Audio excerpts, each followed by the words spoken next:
மகா கந்த சஷ்டி விரதம் 3வது நாள் சிறப்பாக தொடங்கியிருக்கு.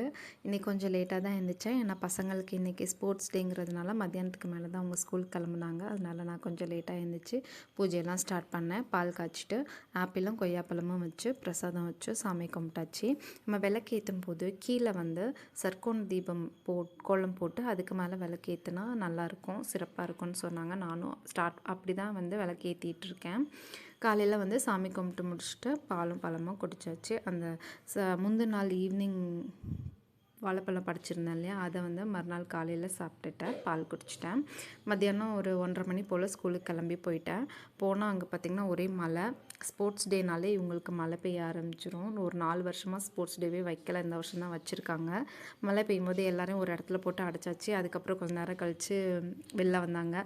விட்டு விட்டு பேஞ்சிக்கிட்டே தான் இருந்தது. சரி, அவங்க அப்படியே கண்டினியூவாக பண்ண ஆரம்பிச்சிட்டாங்க. ஏன்னா டைம் ஆகிடும்னு சொல்லிட்டு ஆல்ரெடி லேட்டாகவே ஆயிடுச்சு. எல்லோரும் தொப்பு நனைஞ்சாச்சு. பாவம் சின்ன சின்ன பசங்கள்லாம் நனைஞ்சிட்டாங்க.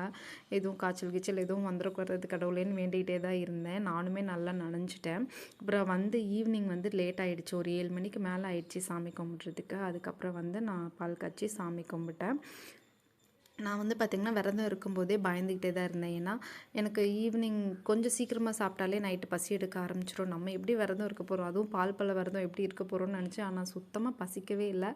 எல்லாம் முருகனுடைய அருள்னு நினைக்கிறேன். எனக்கு நிஜமாகவே பசியே எடுக்கலை. நைட்டும் பார்த்திங்கன்னா பசியே எடுக்கலை. என்ன ஒரே ஆச்சரியமாக தான் இருக்குது எனக்கு. தெரில, எல்லாமே முருகனுடைய அருள் தான். ஸோ நீங்களும் எல்லாம் நல்லபடியாக விரதம் இருப்பீங்கன்னு நினைக்கிறேன். எல்லாருடைய வேண்டுதலையும் முருகர் கண்டிப்பாக நிறைவேற்றி கொடுப்பாருன்னு நினைப்போம். இன்றைக்கி 3வது நாள் பார்த்திங்கன்னா சிறப்பாகவே போச்சு. எவ்வளோ அழகாக இருக்கார் பாருங்கள் முருகர். நான் நெய் தீபம் தான் ஏற்றிட்டு வரேன். ஓகேவா? ஸோ வெற்றிவேல் முருகருக்கு அரோகரா.